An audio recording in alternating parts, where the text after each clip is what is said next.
Gálatas, capítulo 4, do verso 19.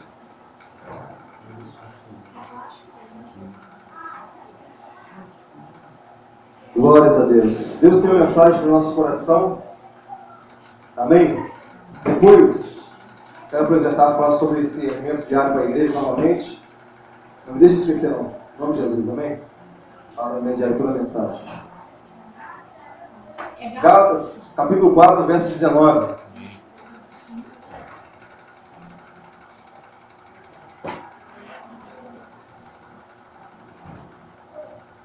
Nessa manhã fomos alimentados com a palavra de Deus, temos aprendido bastante. O Senhor tem derramado em nossos corações uma porção da sua palavra, do seu conhecimento. Aquilo tem sido suficiente para nós caminharmos dia a dia, vencendo as lutas, as dificuldades, vencendo nosso próprio eu, nosso ego, e assim nos revestirmos da glória e do poder de Deus. Amém? Que o Senhor Jesus continue derramando palavras de sabedoria ao nosso coração. Amém. Porque tudo nós precisamos é sabedoria, amados. Jesus é a própria sabedoria. Gálatas capítulo 4, e o verso de número 19. Amém? Todos acharam? Amém. Amém. Vou pegar esse microfone.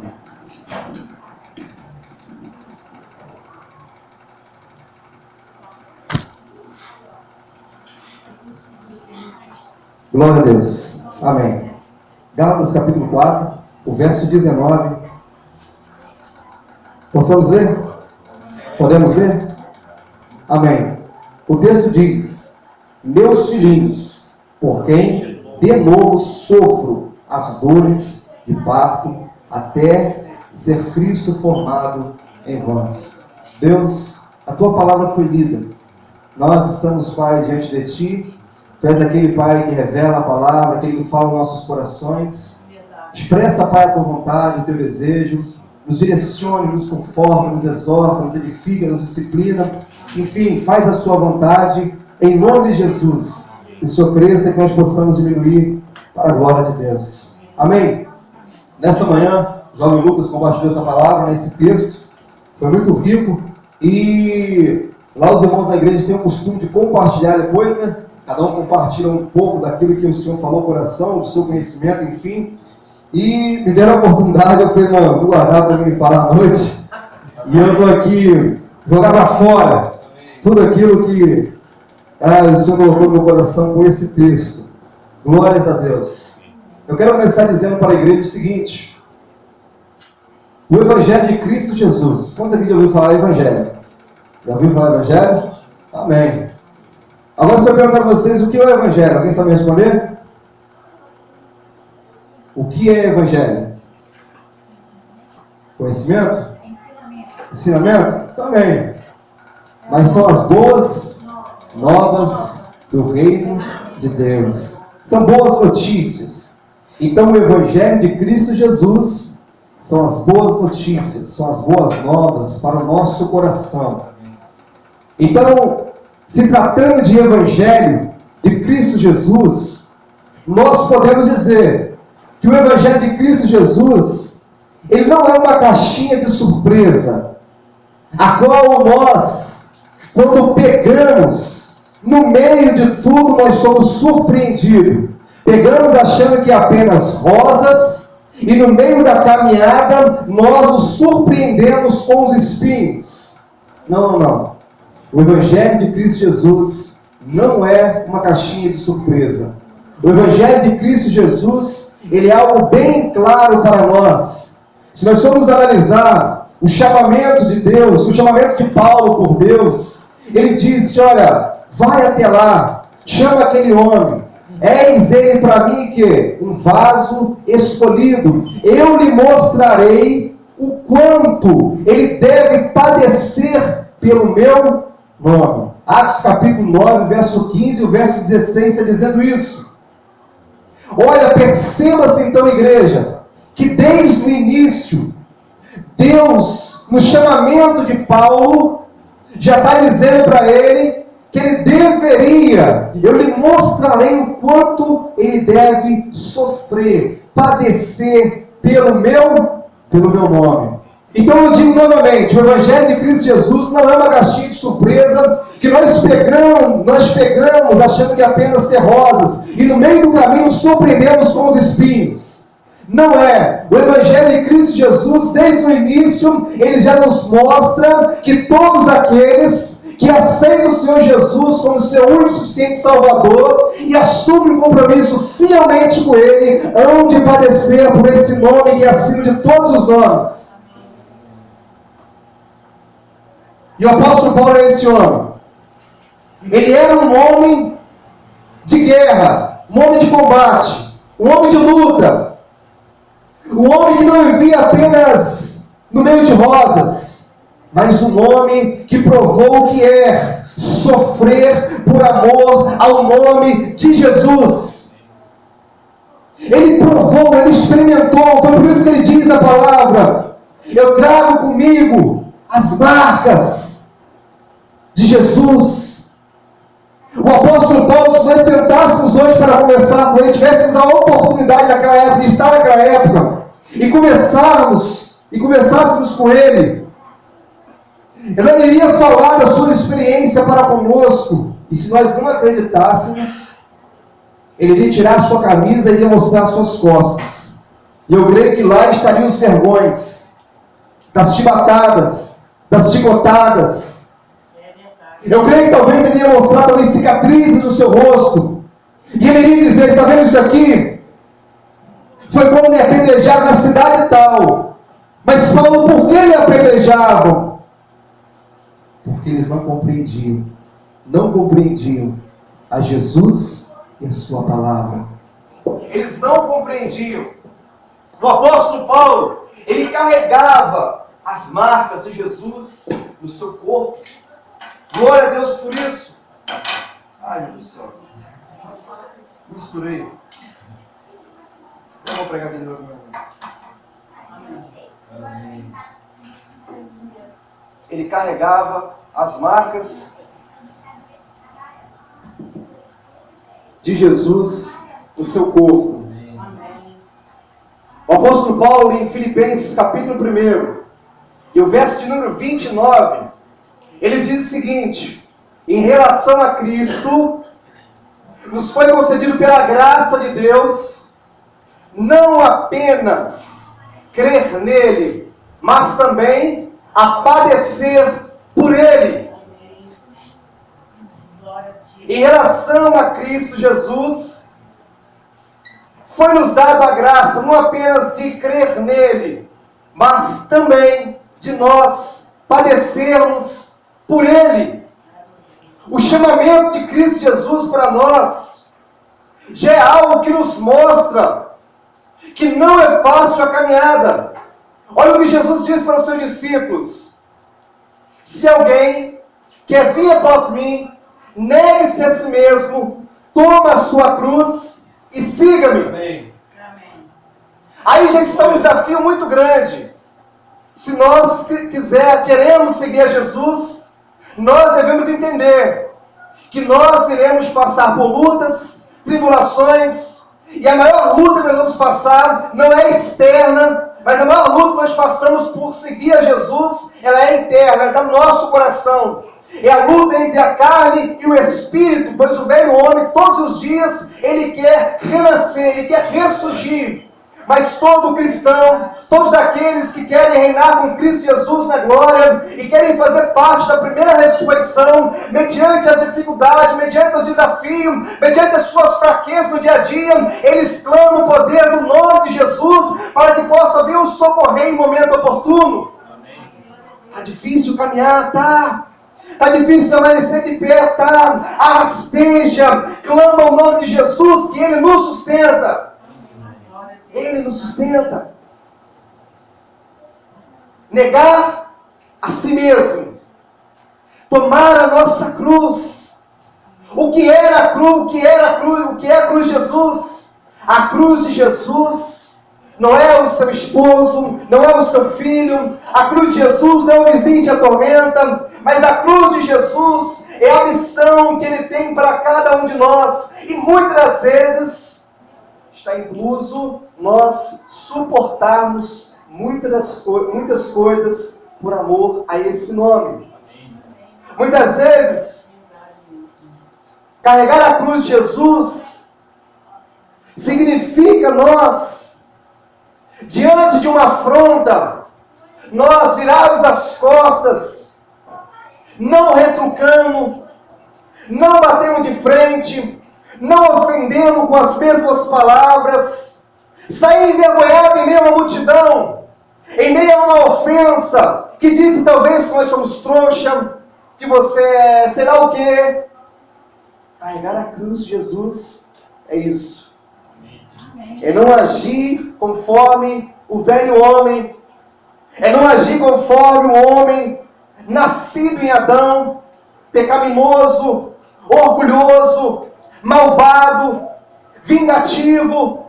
Mas carregar a cruz de Jesus requer renúncia, requer muitas vezes ser humilhado, requer muitas vezes perder para ganhar o reino de Deus. Existe um hino na Heloísa Rosa que diz, ele é muito lindo, em uma de suas frases ele diz: quando se perde é que se ganha. Foi isso que Jesus disse nos seus evangelhos.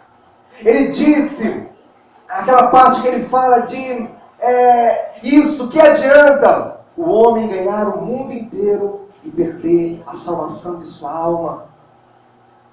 O que adianta? Nada. Por isso, no reino de Deus, não é o quanto você pode crescer financeiramente.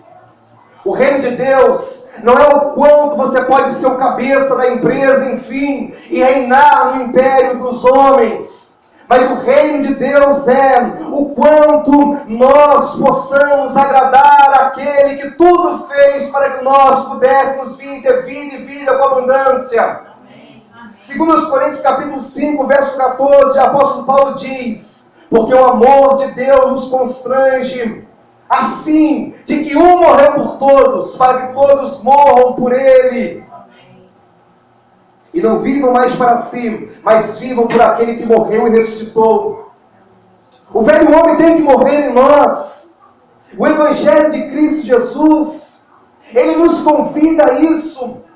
Se renda à vontade do Pai, se renda a Jesus, se renda ao seu império, se renda ao seu reino, se renda. Clama o poder de Deus para que o velho homem possa vir morrer. Clama o poder de Deus para que o velho homem nunca venha renascer, mas que ele venha ficar guardadinho dentro de nós. E quando às vezes ele quer renascer, ele quer ressurgir, mas que o Espírito Santo de Deus, com a sua palavra, Jesus Cristo, ele possa vir domar esse velho homem. Amém. Que ele possa vir morrer na cruz de Jesus. Que ele possa vir morrer na cruz de Jesus. Amém. O apóstolo Paulo, ele era um desses homens que ele, por amor ao nome de Jesus, ele sofreu muitas das coisas. Ele disse ali em Gálatas capítulo 4, no verso de número 19: filhinhos, a quem de novo sinto as dores de parto, até que seja Cristo formado em vós. Amém. O apóstolo Paulo, ele tinha a igreja, ele tinha os seus irmãos como seus filhos. E toda vez que nós olharmos para o nosso próximo como sendo os nossos filhos, nós vamos pensar muito bem antes de nós tratarmos mal, antes de nós ignorarmos, antes de nós não estendermos as mãos para ajudar, antes de diante de um erro, de uma ofensa, de um pecado, nós apontarmos o dedo e dizer: olha, viu, aquele homem pecou. Antes de nós tacarmos a pedra, nós vamos olhar para o nosso próximo como nosso filho, e em vez de nós julgarmos, nós vamos procurar abraçar, entender, compreender e tentar incluir ele no nosso meio para que ele possa vir receber o perdão que vem de Deus. O homem que peca, ele não está devendo nada para nós, mas ele está devendo para a justiça de Deus. Por isso, Quando nós conseguimos agir como o apóstolo Paulo agiu e agia, e o nosso próximo, a igreja, como nossos filhos, nós vamos compreender melhor as pessoas, vamos agir totalmente diferente. O apóstolo Paulo, ele sofria pela igreja, ele sofria pelos irmãos. E se existe algo que vale a pena nós sofrermos, é pelos irmãos. Se existe algo que vale a pena nós sofrermos, é pela igreja de Cristo Jesus. Porque quando nós nos preocupamos com a igreja, nos preocupamos com os irmãos, nos preocupamos e sofremos pela igreja, nós nos tornamos semelhantes a Cristo Jesus, não sendo divino como Ele, mas as nossas obras se assemelham com a dele, porque Ele sofreu pela igreja. Ele sofreu pela igreja. Então vale a pena nós sofrermos pelos irmãos, com o intuito e com o propósito de que Cristo Jesus venha a ser formado em cada um de nós. Em cada um de nós. Vale a pena. Eu vejo o homem sofrendo por tantas coisas vãs, inúteis, e que não levam o homem a lugar algum. Quantas pessoas têm se degolado, têm ferido uns aos outros, defendendo uma camisa de futebol, um time, defendendo um jogador, ou até mesmo defendendo um político qualquer. Mas nós devemos sofrer, padecer pelo nome de Jesus. Amém. E lutarmos pela igreja, a fim de que o Senhor a cada dia venha acrescentar em nosso meio todos aqueles que hão de ser salvos. Amém. Devemos cuidar melhor uns dos outros. Ele quer isso de nós. O apóstolo Paulo, ele compreendeu o chamado de Deus, o chamado de Jesus para os seus discípulos, quando Jesus, lá em Mateus capítulo 4, verso 19, ele diz o seguinte: olha, vinde a mim, eu vos farei pescadores de homens. O apóstolo Paulo, ele entendeu isso. E Jesus, ele quer que cada um de nós venhamos gerar filhos na fé. Mas como vamos gerar filhos se muitas das vezes nós não temos o conhecimento da palavra? Como nós vamos gerar filhos se nós não nos esforçarmos para estudar a palavra, o Evangelho de Cristo Jesus? Eu gosto muito de Isaías capítulo 50, o verso 4. A qual Isaías diz: olha, o Senhor Jesus, o Senhor Deus, me deu uma língua erudita, um vasto conhecimento, para que eu saiba dar uma palavra, uma boa palavra de conforto, enfim, para todos aqueles que estão caídos. Vamos ler esse texto. Isaías capítulo 50, o verso 4. Isaías 50, o verso 4. O Senhor quer nos dar conhecimento. Isaías 50, o verso 4, dizendo o seguinte: o Senhor Deus me deu uma língua de erudito, para que eu saiba dizer boa palavra ao cansado. Ele me desperta todas as manhãs. Desperta-me o ouvido, para que eu ouça como os eruditos. Eu, você, todos nós necessitamos desse conhecimento da parte de Deus, para que no tempo certo nós possamos ter uma palavra, uma boa palavra, para todos aqueles que estão cansados. E o Senhor, todas as manhãs, Ele tem despertado nossos ouvidos, Ele tem gritado para que nós possamos buscar mais e mais a Sua palavra, a fim de que nós não possamos estar vazios, mas cheios do seu conhecimento, cheios de boas palavras, a fim de que quando nós abrimos a nossa boca para falar algo, as palavras possam ser temperadas. É muito importante nós termos uma boa palavra para quem está cansado. Irmão, eu tenho dificuldade de ler a Bíblia. Eu compreendo que algumas pessoas têm essa dificuldade sim de ler a Bíblia, e quando lê muitas vezes não consegue compreender. Mas nós devemos pedir, clamar ao Senhor, clamar o teu sangue, clamar o teu nome, a fim de que Ele venha nos ajudar, nos dar aptidão por Sua palavra, e a fim de que Ele venha nos ajudar a nós compreendermos as Escrituras Sagradas. E uma coisa eu digo para você, e grave isso: quando você estiver diante de alguém cansado, sobrecarregado, acabado, destruído, se você não tiver palavras para dizer a ele, saia de uma coisa, convida ele para orar. Eu estava aqui me preparando para o culto, lendo a Bíblia, ensaiando, enfim, eu estava lendo a Bíblia hoje. e entrou uma pessoa aqui um pouco carente. Ele disse para você que está carente? Não, não. Porque uma pessoa entra dentro de uma igreja, sem o culto ter começado. Ele viu a porta aberta, ele entrou e veio até aqui. E eu o chamei. E o convidei para vir no culto. Falei, você está bem? Posso te ajudar? Ele disse, eu estou bem. Eu falei, vem no culto às 19h30. Ele disse, pode deixar que eu vou. E eu, como eu não acredito muitas vezes, eu não consigo... Eu sei da dificuldade, da guerra que é para uma pessoa vir à igreja, então eu não acredito muito, eu só oro, se traga ele. Mas pensando na possibilidade que ele não iria conseguir vencer a luta e vir até o culto, eu disse a ele, eu posso orar por você? Ele disse, pode. Então ali eu comecei a orar pela vida dele, e eu percebi que as palavras que saíam da minha boca, era tudo aquilo que ele estava passando e necessitava ouvir. Amém.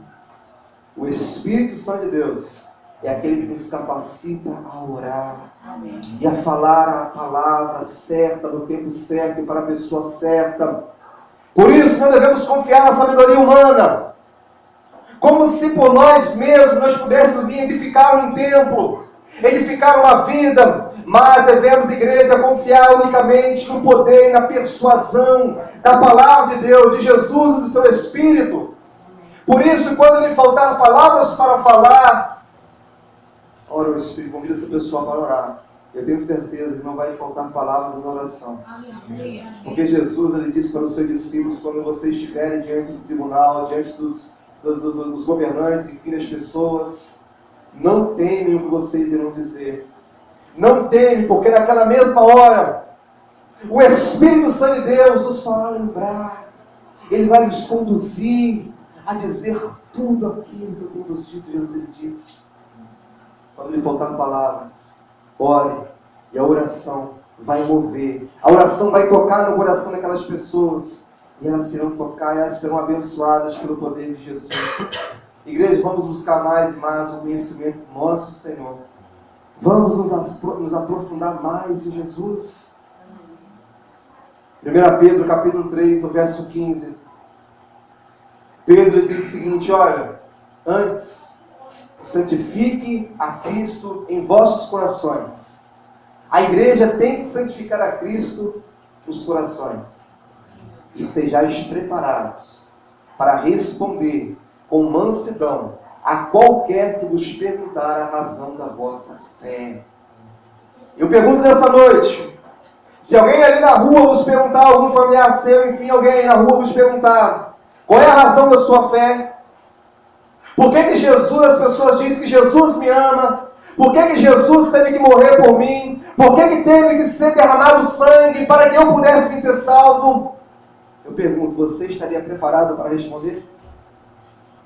Não se sinta envergonhado, senão, e não quero que você responda para mim, mas eu quero que você faça aí no seu coração, no seu íntimo com o Senhor, faça essa reflexão e responda essa pergunta. E se a resposta for, é verdade, eu não estou preparado para responder essa questão, não se entristeça, mas desesperadamente corra para Cristo.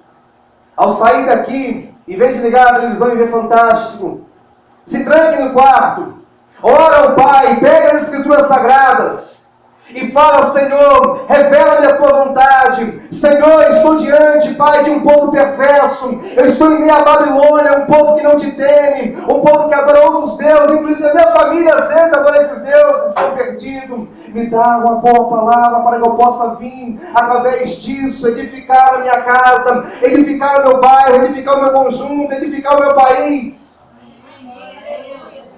E creia que quando você abrir a sua boca, o Senhor Jesus nos fará lembrar tudo aquilo que você leu. E vidas serão edificadas e transformadas pela palavra que sai da sua boca. Não pela sabedoria e conhecimento humano, não pela razão humana, mas pelo conhecimento da palavra de Deus. O homem cresce em graça e o homem então se torna apto para alcançar a ressurreição dos mortos.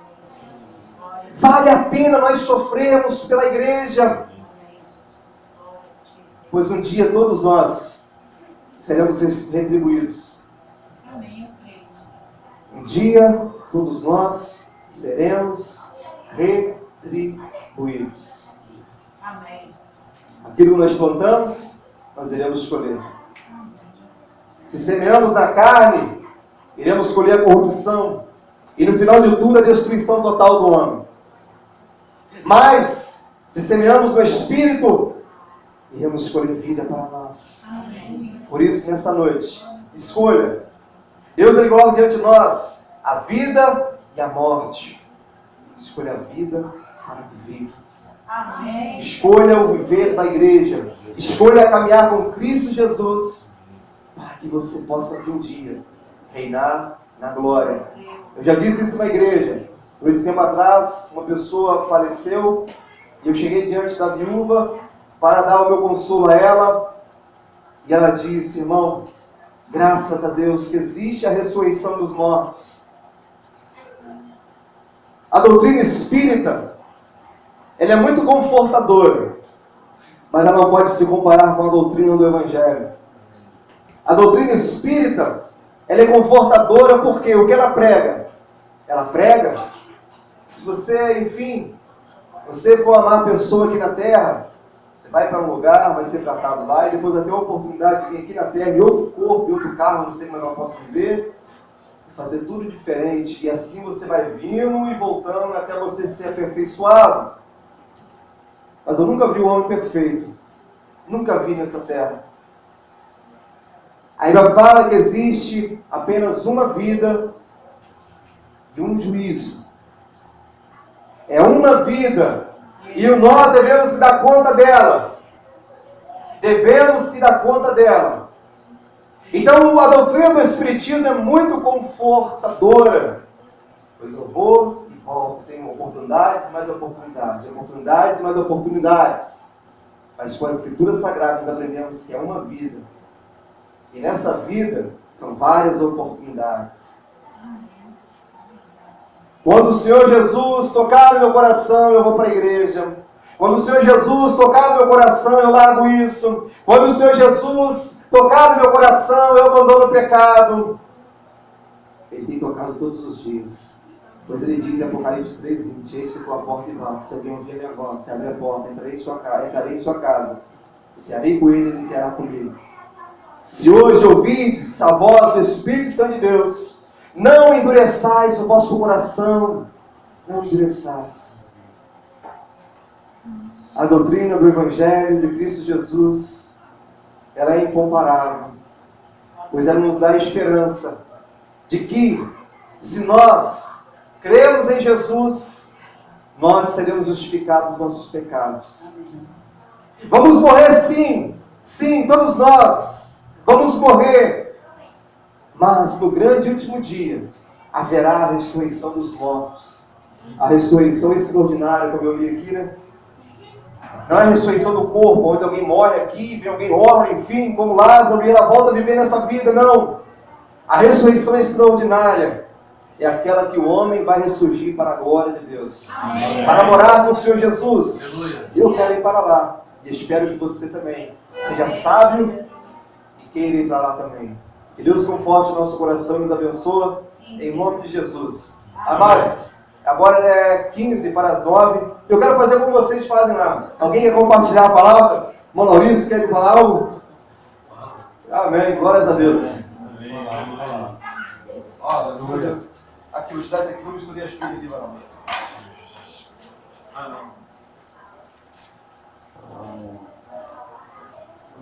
Glória a Deus.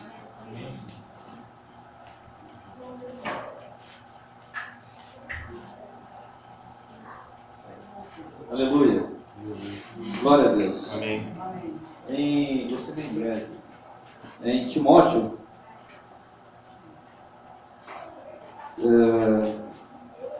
o capítulo 4, o Lucas estava falando de nós estarmos fundamentados na palavra do Senhor.